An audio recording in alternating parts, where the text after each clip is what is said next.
All of the problems that I've talked about, so projects failing late or over budget there, all of these problems are down to or are being driven by human factors. So here, projects over late are being driven by anchoring and overconfidence. We take crazy risks because our ancestors sometimes starved to death. We work in silos to avoid being killed by the finance. We take on too much technical debt because we make decisions with our gut. And as well as these things, we will add in processes to improve quality. It doesn't improve because of an effect known as risk compensation or the Peltzman effect. Our regression packs are full of junk tests because of an effect known as the endowment effect. We end up following a plan that is unraveling and ending up in a go-live disaster. And we continue to fund zombie projects because of the sunk cost effect. Now, all of these problems on the left-hand side have always existed in software development.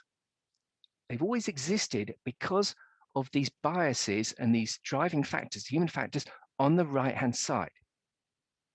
They will continue to exist until we start addressing them. Now, of course, the question is, can we even address these things? Because many of them are subconscious, pre-conscious. And the answer is, other industries are already addressing them. So if you're in the hotel ballroom in Salt Lake City at the moment, if you flew there, you are probably extremely grateful that aviation is a very safe form of transport. In fact, if it wasn't safe, you would have taken the train.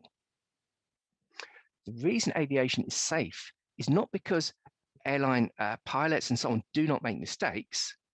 It's because the industry has recognized that they make mistakes and it's worked out processes for avoiding those pilots and so on making mistakes and killing people. Similarly, medicine is also recognizing this and it's putting in processes there to reduce human error. Now, this is probably the book you're most likely to have come across here, Nudge, by Nobel Prize winners Richard Thaler and Cass Sunstein. And it's about how they have applied to improving decisions made in government and public sector. So other industries are indeed making these improvements and addressing human factors. So these are those human factors, and I'll look at just 3 ways that perhaps we can start addressing these here. Late projects, crazy risks, and too much technical debt. So for the late projects, or all of the others actually, we've probably got about 3 tools that we can use. The first is we can train people up. The next is we can use those nudges. The third is we can use incentives, but we need to be very careful with incentives because these so many of these processes are subconscious. If you're not careful and you use incentives, all that you do is you encourage people or motivate people to do the wrong thing, but even more enthusiastically. So how can we do this? Well, if we look at this training, and if we look at how some of the airline pilots or the pilots are trained there to spot hazardous conditions, they would do this partly through questionnaires. And this is the research that I'm working on at the moment. I'm looking at how they train the pilots and making them aware of hazardous attitudes. So here's a typical question from one of those surveys. So you imagine you're flying into an airport, there's a lot of fog, really you should turn around and go home, but you don't. Now, the student pilots then have to answer, and they have to rank in order five answers here. Now, none of the answers are attractive, but that you use forced ranking to force people to make choices.